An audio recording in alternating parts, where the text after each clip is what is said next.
për 4 vite më vonë në botërorin e Portugali, Spanjë dhe Marok. Ku e sheh Gjermanin e ati viti? Pa çka se gjatë 4 viteve më dalin një brez lojtarëve që akoma nuk e njohin. Më dalin 17-19 vjeçari frikshëm si Amali për shembull.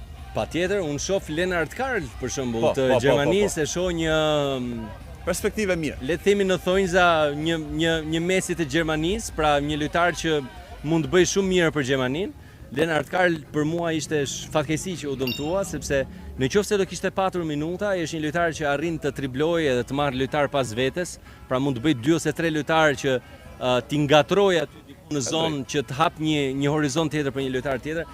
Mendoj vërtet që Lennart Karl mund të bëjë shumë mirë. Gjermania në botërorin e ardhshëm mendoj që mund të jetë më e konsoliduar.